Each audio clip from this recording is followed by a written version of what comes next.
Well, good morning, everybody, and welcome to the 18th episode of Retuning Your Firm. It's actually the 33rd episode of the series since we started back in March, and we're still in second lockdown. So it'll be interesting to hear where today's show takes us. Firstly, I hope you all had, those of you able to join Remo, I hope you had a good time. It's a really nice platform. We're using it for intra-lounges, is a term we came up with, which is where you can actually get your people together in a sort of social way. Actually, that's a really good way to sustain your culture, because I think for a lot of managing partners, making sure that all your people don't feel disconnected is going to be really tough, because I think virtual working is with us. Of course, there are other implications of virtual working, as we'll pick up today, around are you now virtually hiring across the North? And as you may know, we recently launched our North Shoring Summit, and please look positively at joining us for that on the 16th of December. So let's move on.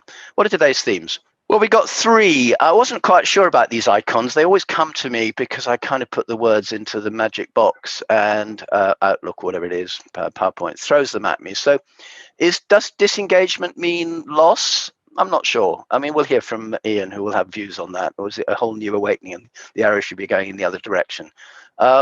We then hear about technology, and not from the sort of technology perspective, but what are the things that boards need to bear in mind if they want to align their business strategy and their technology strategy, and how do they actually achieve that when it all possibly goes through one person who may or may not have been selected for that role?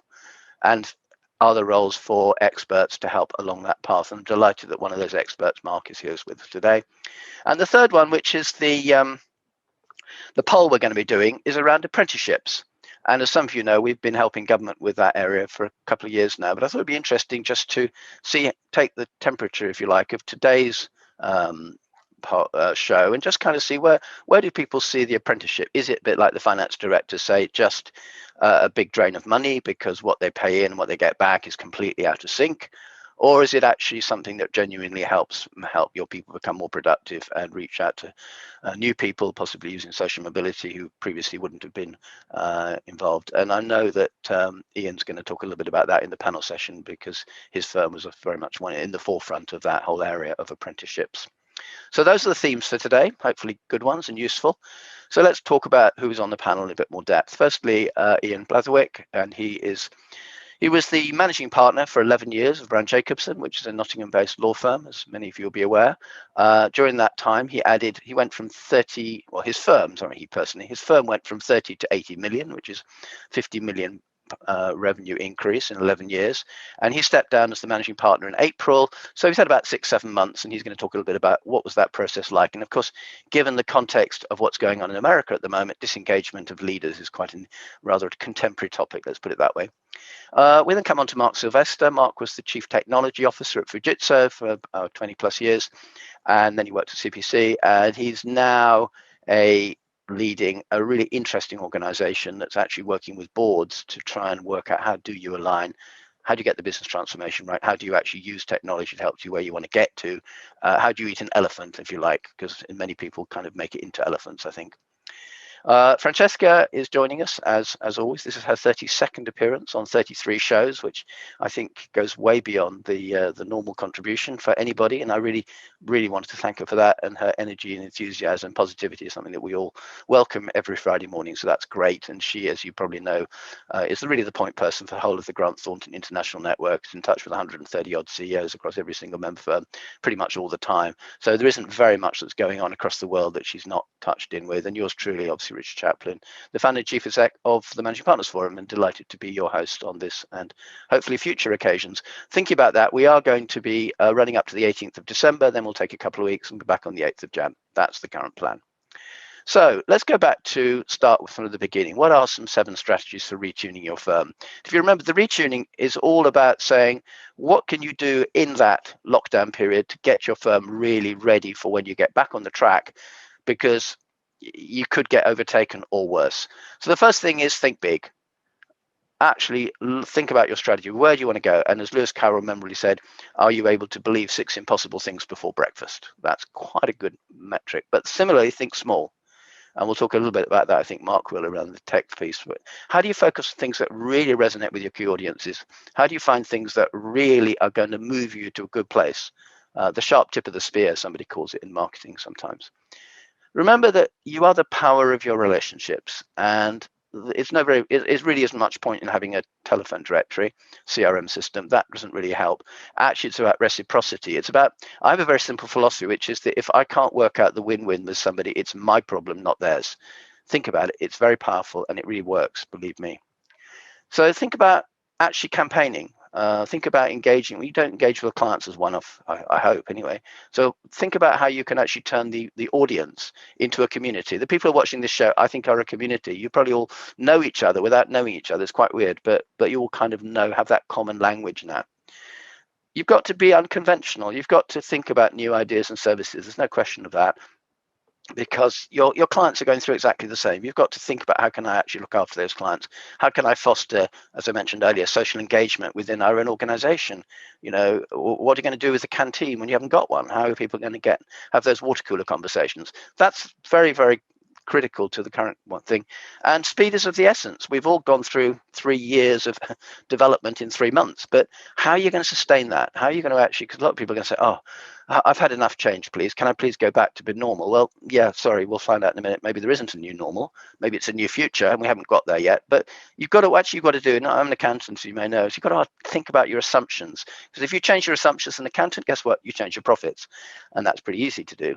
You call it accounting policies, not assumptions, but it's the same thing, really. But you've got to think about what they are. You've got to articulate them. And then when you actually roll anything out, what you're actually doing technically is market testing those assumptions. Now, some of them will prove invalid. Every experiment, as any scientist will tell you, typically fails pretty much. Some, and we're really pleased about the vaccine, obviously work, but they have been 10 years developing it. It's cost them $1 billion. They just happen to be in the right place at the right time. That's the difference, maybe. But if they prove invalid, then you need to amend them and pivot in a new direction. And I think the key word there is invalid, because what that's trying to do is depersonalize it. All too often on a board, partner A, partner B, I like this idea, I like that one, and they're kind of, let's say they have a fight. I mean, it's not technically a fighting, but there's tension, if you like. But if everybody kind of says, okay, these are our assumptions, and then they prepared to actually market test them, and the most skeptical person involved comes back and says, yeah, that one works, guess what? Nobody's going to query it. That's the way it works. Otherwise, you have it's sort of mutually assured destruction, going back to the Cold War, same principle. And you've got to be entrepreneurial. You've got to keep listening and innovating. And as I always say every week, the key word in that sentence is listening. If you're not listening to your clients, then you are unlikely to be producing services that they want, and that is not a good place to be if you want to be a commercially successful business. I appreciate some firms think of themselves as firms, not as businesses. I don't want to go there, but let's talk about it in commercial terms. And those come from a lovely lady called Elena Kutsko of Globsec in Bratislava, and she was speaking at a think tank town hall back in April. So I've used them ever since. I just think they're absolutely amazing. And every week we pick up some of those elements. The one that typically comes through most weeks is listening. I think everybody, all my great panelists, all kind of make the point about the importance of listening. So now let's talk about polls. This is the section of the show where we kind of go through polls. And this is really your opportunity to hear back from what your peers are about, and also to contribute shortly to this week's poll, which, as I mentioned before, is on apprenticeships.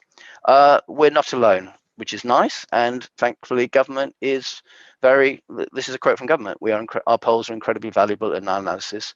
And they also went a bit further. The House of Lords report back in the middle of October on the UK-EU relationships actually used our poll results from one of these shows, and I believe I'm correct in saying I went through the whole of the report. This is the only independent poll that was included in that report. Everything else was government stats. So that shows that there is merit and benefit in contributing. That's really my key point, I suppose. But let's look back at last week. What was the poll that we looked at? Well, there were a couple of things. We had, if you remember, an amazing presentation from Fiona, and if you haven't watched it, it's very funny, because I think she must have been a bit sort of really focused on it, because I had a note from YouTube afterwards saying that they had decided it wasn't suitable for showing for people under 18. So that's the first time ever. I sent it to her as a badge of honor. I said, brilliant, well done. So I just asked 2 questions for her. One was, who currently has primary responsibility? And I think most people would recognize that the board, the purple one, is the big one there. The second question, which was more the one that really worried me, was, okay, so what extent are sanctions given to conduct? And of course, with Priti Patel going live today, I couldn't have chosen a better day to come up with this particular finding, could I? But only 22% are consistently being sanctioned senior management partners for conduct that's not inclusive, and 45% sometimes and 8% never. Well, if you're in the 8% firm and you're the leader and you allow that to happen, as I'm sure Iain will point out later, that is not a very smart place to be if you want to get anything done, because people will just say, oh, well, who cares? Doesn't matter. And then you don't get the right people and the whole bunch of negative consequences. So that was a bit depressing, I thought. But the core poll last week was looking at the impact of the pandemic. And this is actually very, very interesting. Now, some of you may have been on the show on the 1st of May or back in April, May. I know we had a great audience all the way through, but so you'll bear with me. So the red ones are what happened. These were the answers to the same questions back in May, and then the blue is last week. And the fascinating thing to me is the one on the right, the thriver. Continuing operations to meet high demand for services. Back in May, 19% of people would describe that as being their response. That's nearly half now. And the one that's completely gone away is the hibernator on the left, which was 15%. It's now down to 3%, and the others are kind of juggling around. But generally, I think the best way to say was that back in May, April, everybody was, oh my God, we've got to kind of do new things. We've got to change the service proposition. We've got to cut back in this area. We've got to, and nobody was really saying we're really going to continue actively to meet high demand. And that we kind of know that, because if you look at the other stuff we do around dip in income, then yeah, it's about 5-7% this year. People thought it was going to be 30 back in April. So that's that one. Here's another one, which again has changed dramatically. When we go back to April, you look at the current horizon for business planning. I mean, the biggest one there was up to 3 months. This was like everybody was looking just as far the next 2 or 3 months. We don't have a clue. The big blue one line now has moved all the way up to beyond 12 months. So the planning cycle is now kicked in again. People are feeling more, yeah, I can begin to plan forward. That wasn't the case back in this. That one was on the 17th of April. If you're worried about the dates, it's because in those days I was using different questions in a kind of more of a sort of jumble as I did them. So this time I brought them all together and grouped them, and then we did all the questions last week. So the comparatives aren't always going to show the same date, but they're all within the same 2 or 3 weeks, just so you're aware. How disruptive has the crisis been to your business model? Well, again, this one, the blue, which is about not at all disruptive, is definitely in the ascendancy. There's something like 70%, 75% sitting in the 2 to 3, whereas there's about 40+% in the 4 to 5. So not as disruptive as people thought. Has it been what aspects of the business model has been impacted the most, either positive or negative? This is quite interesting. Clients haven't changed that much, maybe 33-28, but there's a massive shift in the revenue model. Back in April, this is on the 24th of April, in fact, everybody was concerned about the revenue model. That was the biggest item. That's disappeared. It's 8% now.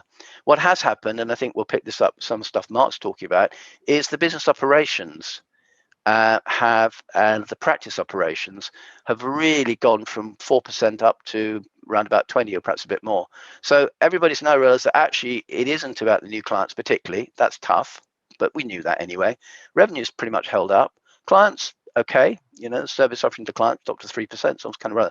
So the real focus is going to be running the business now, how the business is run, how the practices are run, how people actually advise. That's the area where the business model is most impacted, and I think tech has a lot to contribute there. So we'll hear what Marc has to say about that later.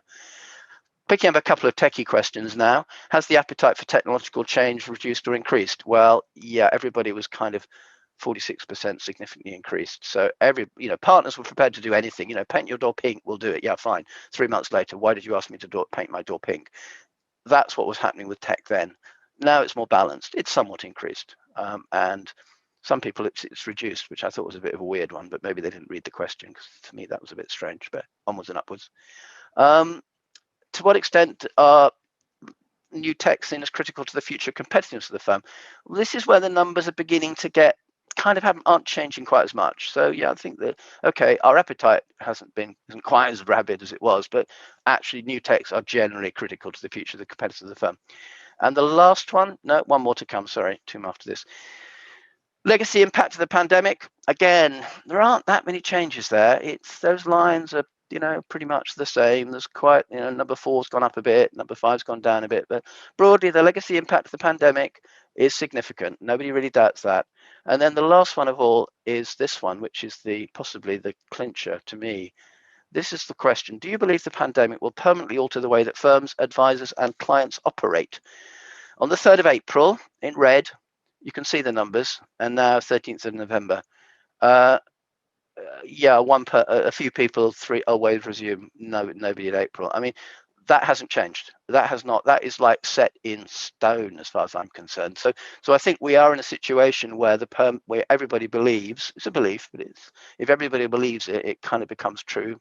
Possibly not with US election conspiracies, but any beliefs generally. If people believe it's going to permanently alter the way that firms, advisors, and clients operate, then that's what the message says to us. So, and yes, to a material extent, is around 40%, 60%, some extent. But 40% is a massive, massive number.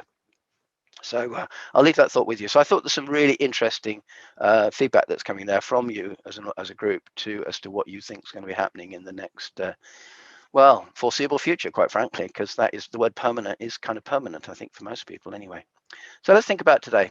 We're going to look at apprenticeships. This is what today's poll's about. And this is quite a detailed poll because there's some actually fairly important questions here. About 2/3 of you are employing apprenticeships, 24% are interested in doing so, and 12% are not. And again, I don't know how that figures across this group as opposed to others. My sense is that's probably on the high side compared with most of the UK, but I could be wrong. I don't have the data on that. I'll look into it and find out. Why? This is people, if you recall, who are actually using the scheme. So what are the reasons that they're doing it? And the one in red is to diversify the workforce. That's the primary reason. And then looking down quickly, others which come through is developing a pool of people from which we might recruit in the future, demonstrating commitment to employees, enhancing our reputation as employer. There's quite a lot of different reasons, so there's no standout reason there is the message. I think 3 or 4 things definitely are reasons why people are doing it. In terms of those who are not doing it, which is about a quarter of you, about third quarter, the main one there is that not enough manager time to train people. It looks like it's the major one there, and limited capacity of management. So it's a management issue. So we'll look for what Iain has to say on that. It's obviously management of the apprenticeships is a commitment that every firm would have to make. So let's move on. Again, to what extent are these people from effectively rebadged from within their own, and hardly at all 48%. So yeah, some firms are doing it, but most firms, it's new, if you like, it's not just rebadging. And on the other hand, though, when we come to the qualifications part of it, yeah, about a quarter, it's almost all of it, and then about 28%, hardly all, not much in between. So you've got that sort of kind of mix, if you like, between, actually, sorry, that's misleading, it's 32% not applicable. So it's about 50-50. So half of them are pre-quals and half of them are new. In terms of productivity, materially more productive, quite a big chunk into significantly more productive. So clearly the output is that people become more productive, which is obviously why government believe it's important. People are reasonably optimistic that about 50% will be still with us, almost a quarter. Most people are confident that investing in those people will retain them on the payroll for them. Are there any adverse consequences? Yeah, well, the one that's come through strongest there is learning and development. It's complicated learning and development. I think that's the message that comes quite through. And again, picking up an earlier point, it's increased pressure on management with limited time resources. But a third of them, none of those consequences apply. So, there aren't necessarily negatives.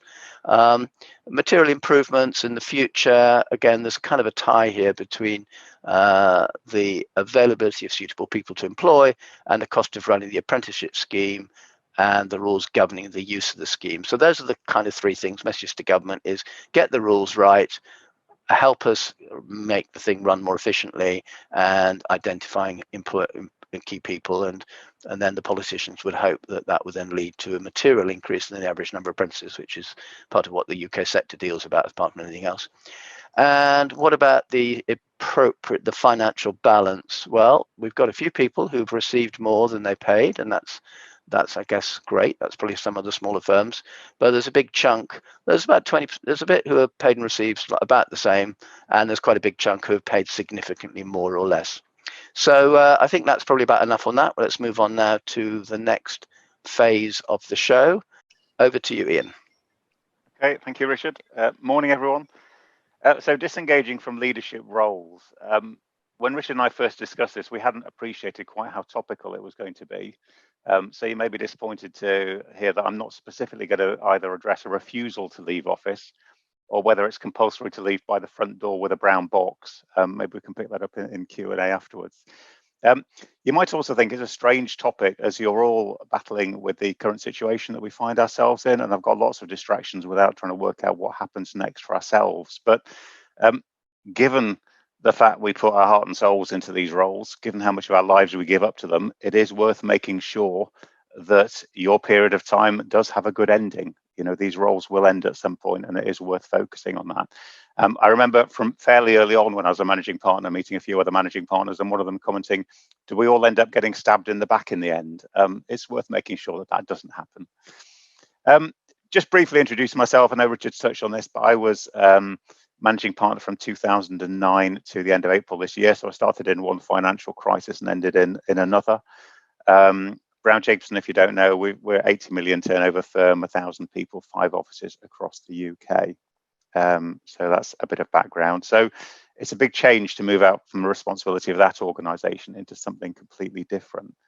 And the purpose of this chat is just to make sure that you do give yourself that time to work out what happens next and to consider what that might be.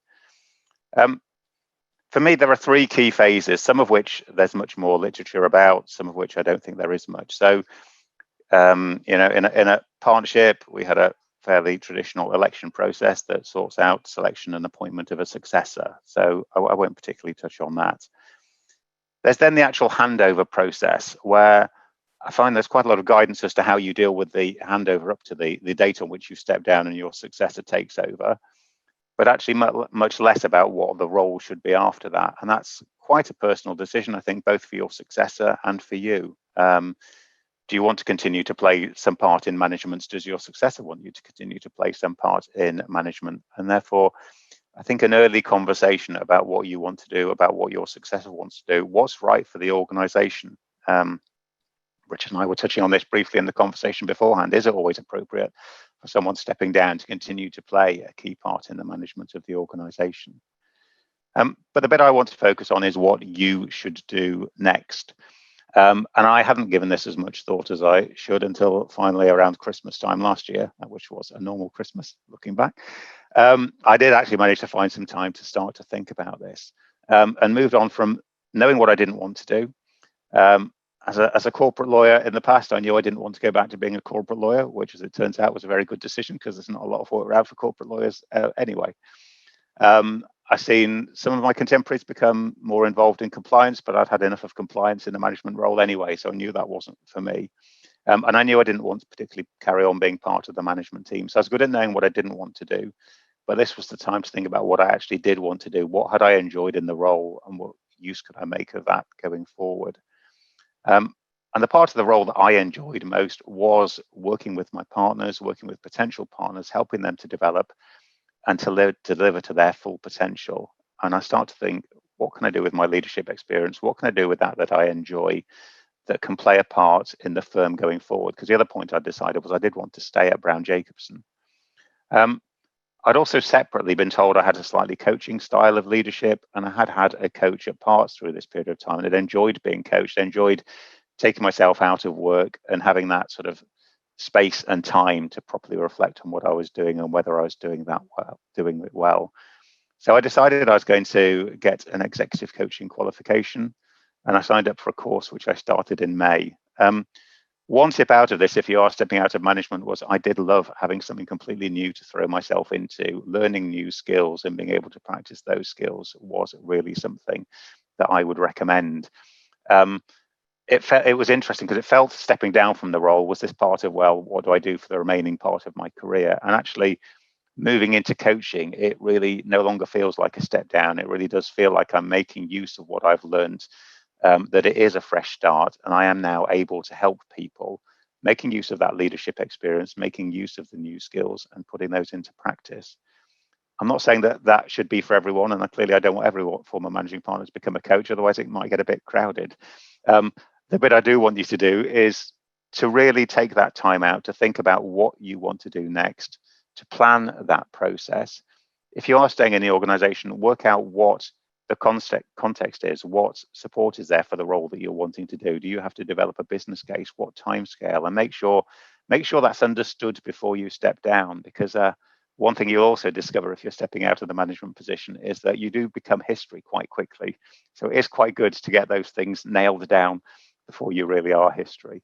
For me, I am at an exciting start, trying to push on with this new role, supporting clients. And it's good to know that there's something new to throw yourself into that can make use of the ups and downs and all that you learn in that leadership role. So the key from this, take the time out, do give some thought to yourself, do work out how you step down and think about what happens next. Thank you. Thanks, Iain. That was a lovely personal story, and I think we'll get you back in 6 months or so and just ask you, how was it? Has it worked out? And now that you've got your formal qualification and your clients are actually seeing you wearing a different hat, so that'll be quite interesting as well. Marc, come and join us now, and this is a different topic now. We're looking a little bit more about the board and alignment, business transformation, technology. How do you deal with something that for most managing partners is the thing they hate most, which is to sign off the tech budget each year, because it's a massive number and they haven't a clue what they're doing? Thanks, Richard. Just following on from Iain there, a little bit about my career. I was the global CTO for Fujitsu for 24 years, and similarly for CSC for 4 years after that, before setting up Selexo. And so I follow some of the notes there that Iain raised, and that was a big challenge and a big decision to sort of step back from leading 18,000 architects and engineers all over the world to branching out and creating my own company. So a lot of similarities there in planning for the future.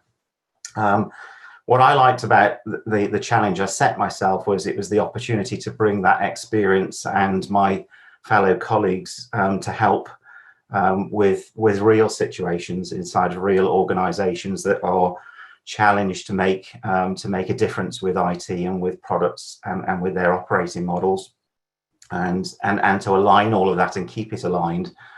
And you'd be surprised that most organizations don't do it very well, and it's always a transactional activity once a year rather than as an ongoing heartbeat for the daily work that goes on. And so I've come to the conclusion that actually there are three key areas really that we focus on to help organizations get in control, align their need for IT and for change, and align that for a different marketplace which is now emerged over this pandemic period, where speed and pace and agility is not a 3-year strategy. It's a 3-week or a 3-hour or a 3-minute strategy.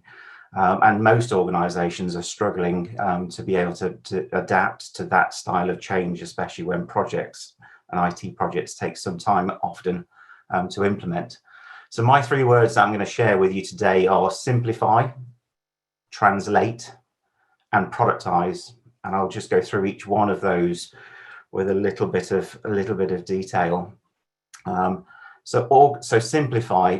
Most organizations in general tend to overcomplicate processes and the solutions that they need for an overly complex situation. I would say they need to focus on one thing, one outcome, and question hard everything that surrounds it, and do that one thing well, and then build out from that. And I'll talk about modular planning and bite-size thinking in a few minutes. I would say simplify the existing IT estate and declutter your IT wardrobe, and be ruthless. There are some things in there that were fashionable about 3 years ago There are some things that don't or no longer fit, and there are some things in there that perhaps had a particular purpose that is no longer, no longer part of your lifestyle. And so I would say, be ruthless with your existing IT and information estate, and declutter it. Take the opportunity while we're in this situation with the lockdowns and the pandemic to really think hard about what is delivering value and what you actually need for the new sort of new normal. The second thing about simplify is really try to think about the solution, the smallest solution you can possibly come up with, and implement that, assuming that the market is going to change and continue to change in a 3-month and a 6-month cycle. And so enabling the business to be responsive to the market by having small solutions rather than 3-year multi-million-pound complicated solutions and partners and projects is definitely changing in most people's organizational thinking. And so I would say simplify as a starting point what it is your organization needs. Get rid of and reduce what's in the wardrobe, and think small, and eat the elephant, as I think Richard called it, one bite at a time, rather than looking at the elephant and avoiding it, and letting it become an issue.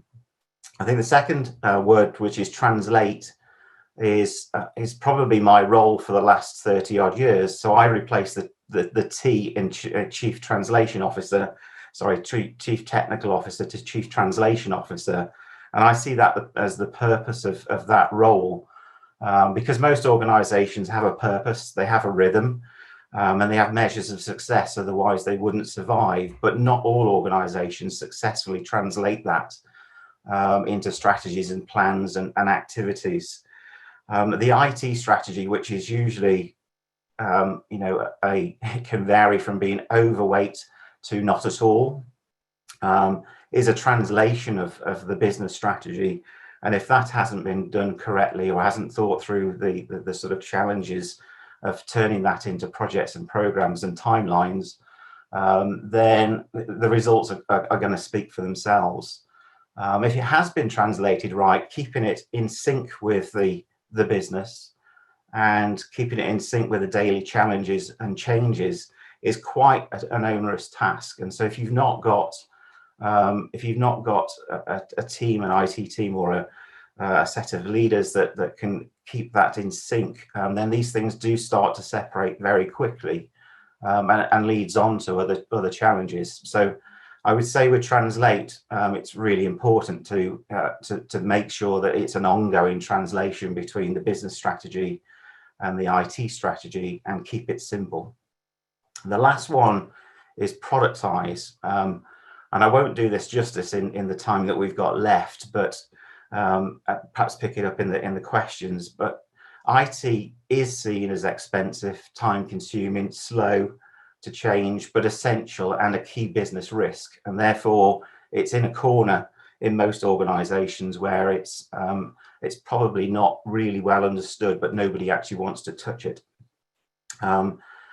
The IT estate tends to grow like an onion, with layer by layer over multiple projects and changes, ultimately ending up with a captive cost which you can't change, because the things that you want to change are in the center of the onion, and there isn't really a business case to go back in and make those changes happen when there isn't some new revenue on the back of it, or there isn't some overriding business risk that's associated with it.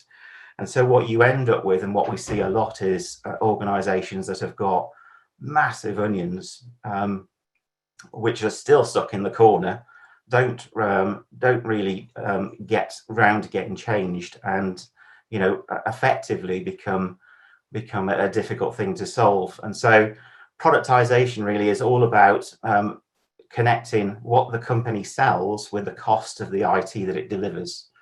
And therefore, if the product isn't selling it out to the audience, then that cost goes away. And so it's about ring fencing cost to the value that it generates in terms of revenue coming in through the business. So I know I've overrun, so I'm going to pause there and hand it back to you, Richard. Thanks. Hi, Francesca. I don't think I've ever asked you about your wardrobe before, but that was an interesting term that was used. I don't think you and I talk about it in quite the same way, but a few minutes, and then let's go back to some of the key points. And you did hear both the 5 minutes, so you're up to speed. I did, and it's a joy to be with you as always, Richard. And I love that analogy, clearing out your IT wardrobe. I've got some dodgy IT I could do with clearing out, I tell you. But there were two things really struck me from the conversation today, and perhaps if I go back to Iain, and I love that reinvention of your career, the fact that you can get to other places, and as you have the wisdom and experience of working out that the slippery slope of career ladders aren't all about going upwards, they're often about going laterally. But I just want to pick up on the coaching piece, and I appreciate that, Iain, the kind of coaching that you're bringing is sort of a very sophisticated, accredited type, but just coaching in general is one of the great gifts, I think, to professional service firms. You know, the firms that have embraced a coaching culture, a mentoring culture, appreciate coaching and mentoring are slightly different things, but are on the whole tend to be far more conducive to a good working environment. And the reason I was particularly thinking about it is I'm speaking on the European Mentoring and Coaching Council call next week. There'll be about 1,000 people around the world speaking on that.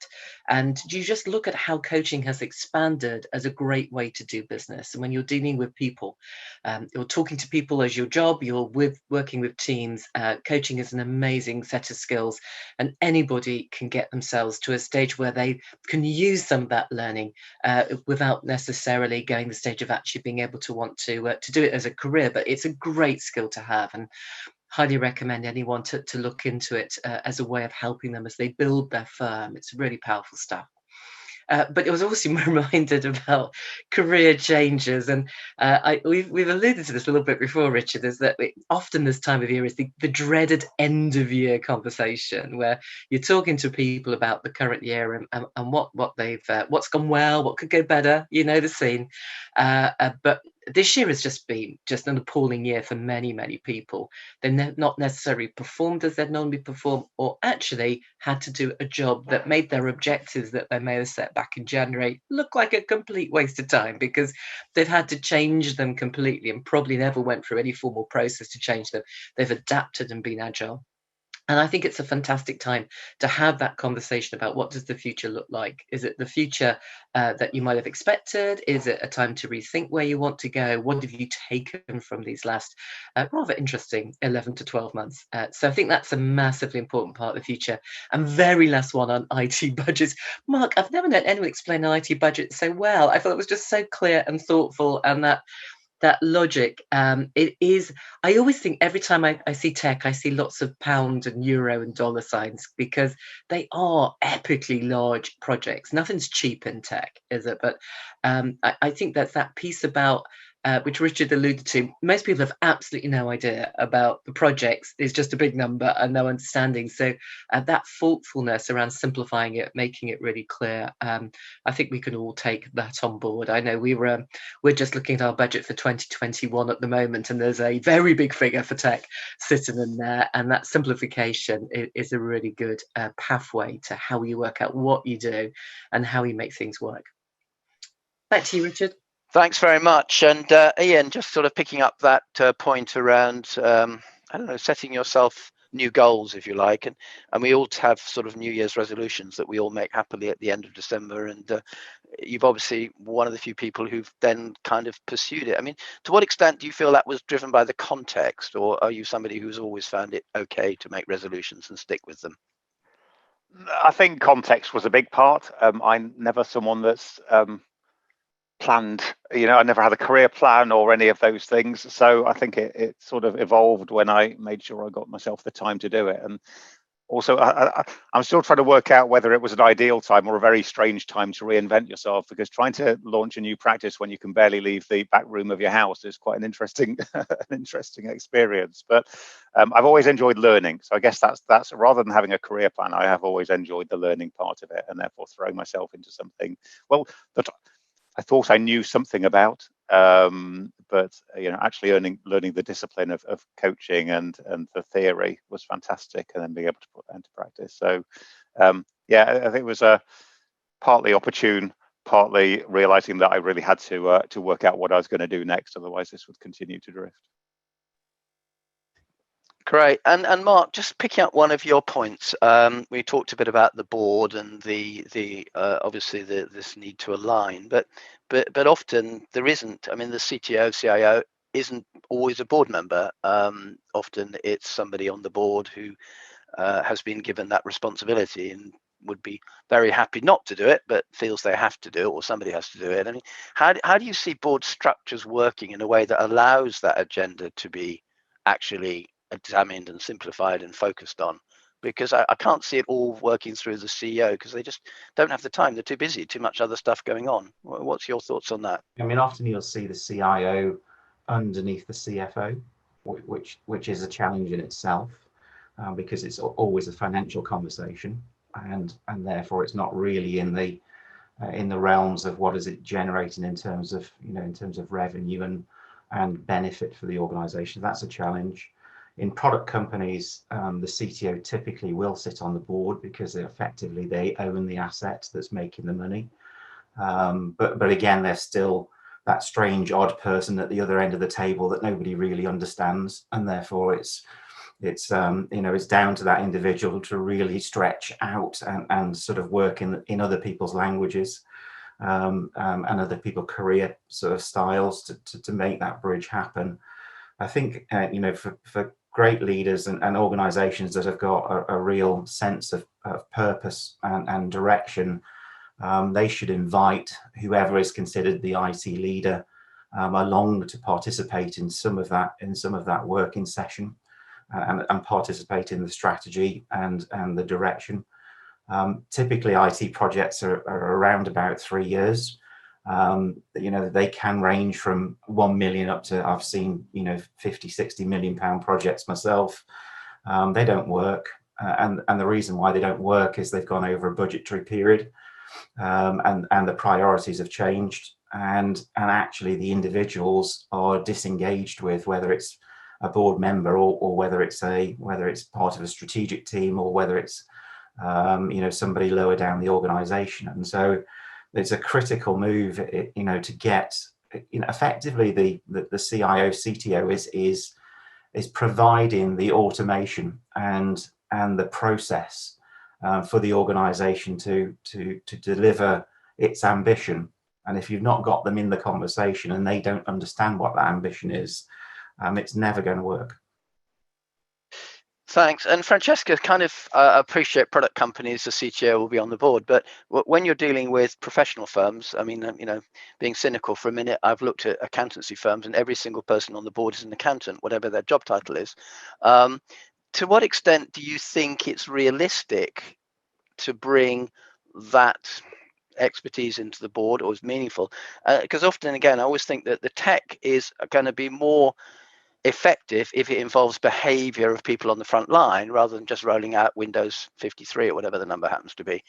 So where does that fit into your organization? I'm quite interested. Yeah, well, on the global board, we've got somebody who's very knowledgeable about tech, but tech isn't his core role. So our CIO, our Global Information Officer, reports into that person. So we don't have the tech expert sitting on the table, but he just joined the board for quite a few conversations. Funny enough, he joined us yesterday for our for one of our weekly calls. But I think it is a challenge about getting what I'll describe as functional roles sitting on boards, particularly in professional services firms. And often you get that same challenge around the people and culture or the HR function. Sometimes they don't sit on the board. And again, it's a very similar issue. It's very detailed, it's very thoughtful, but hugely important part of the business. I guess what would be interesting to see if changes is that what's kept us all going over the last 9-10 months has been our tech. Without things like this, without the joys of Zoom and Teams and all the other platforms, we'd all be scrabbling around sending semaphore messages to each other. It's been the way we've been joined together, and an investment in tech, but really thoughtful tech, is suddenly back on the agenda of going, well, this has been a moment we hadn't foreseen, but what's the next unforeseen black swan moment that's going to come along? And can tech help and support us? So I think that elevated strategic discussion is incredibly helpful, because if you're not talking about your tech infrastructure and what you're trying to achieve at the moment, that would be very odd given what we've just been through. And a big piece of that is the data. How do you use the data you've got? Professional service firms are all about data. We have data coming out of our ears, and we always use just a tiny fraction of that. So that core platform thing is becoming perhaps less interesting, because you can get different platforms to speak to each other. But how are you really using the data you've got? And that's a massive tech issue. How do you make sure it's properly protected, properly looked after? But how do you use it in an appropriate way to help you drive your business and to really know what your business is? Understanding your data is something I think most professional service firms are just scratching the surface of. Probably an unfair question, Iain, but where did you sit when you were in the managing partner role, in terms of people on the board, in terms of the use of the data, and some of the issues that we've just been picking up with from Marc and Francesca? No, we over 11 years through most of those positions, I think, but we did end up with appointing an IT director. We have more of a governance board, sort of representing the partners, and then the board that really makes the decisions. But our IT director does sit on that. But as we were commenting earlier, it's one of those areas, even with lawyers, they're very confident around the people issues, the BD issues, the financial issues. But on tech, they do realise that we are very reliant on other people in the business, and it's quite a responsibility on the individual there. Hence the need for businesses like Marcs to come and support organisations make those decisions, because the numbers you're signing off are all very large, and you're slightly crossing your fingers, hoping for the best. Yeah, Marc, just kind of picking. I am reflecting on some large onions that I might have left behind, Marc. I mean, that analogy has stayed with me as well. So slightly worried that they're festering in a corner. Yeah, Marc, just again, we're kind of running in the last couple of minutes, but I mean, when you go into a typical assignment, you said to me in jest, the first thing you do is you sack the CIO. I know life's not that simple, but how do you actually make sure there is that sort of joined up thinking across the organisation? Well, most people know what they want around the boardroom, and most people have got a focus on their part of it. But we do a very personal assessment of the team and of the objective for the next 6 months, and what it is that is working or not working, or needs to be moved forward. What we've learned over the years is that projects really don't go well if they go beyond 9 months, and so we focus the answers to organizations' problems in a 3, 6, and a 9 month completion, and that allows everybody to get really focused on the very one thing that needs to get done. And it also means that you don't go over a budget cycle, and you don't go over a new problem's bigger than the last problem cycle very often. And so we advise organizations to think about the 1 or 2 things that are absolutely critical to get done, plan for it to be completed within a 6 month period, and expect it to only have a shelf life of about 3 years, which constrains the budget, constrains the thinking, and focuses the mind on this is an evergreen process, not a £50 million 3-year got to be in for 15 years for its payback process, because that is a project that won't deliver, and the pain threshold of going through that will alienate even more the rest of the people around the table. And so our advice would be to keep it small, keep it pacey, and expect to have to do it all again in 3 years.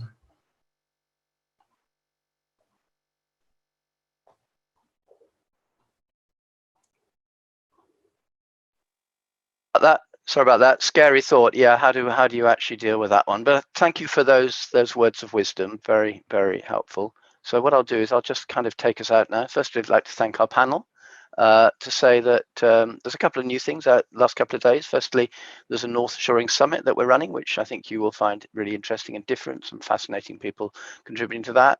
Our awards are now live. So again, do think about entering those, because if there has been one year in which management's contribution to the business has been shown as super critical, it's the last 12 months. Or a bit less.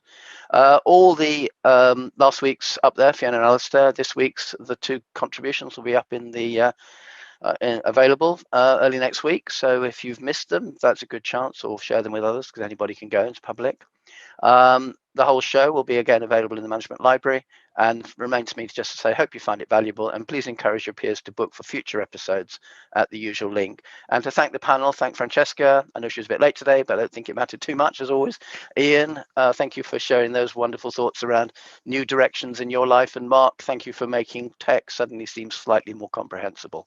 So thank you so much, all of you, and look forward to next week when we have a new set of guests, and Jeremy is coming back to join with Francesca as we move slightly closer to the end of the year. But thank you all, and as I said, don't worry too much about what's going on in America, because we've all heard it privately from Iain as to how you disengage. It's just be interesting to see what other people follow that same example. Bye for now.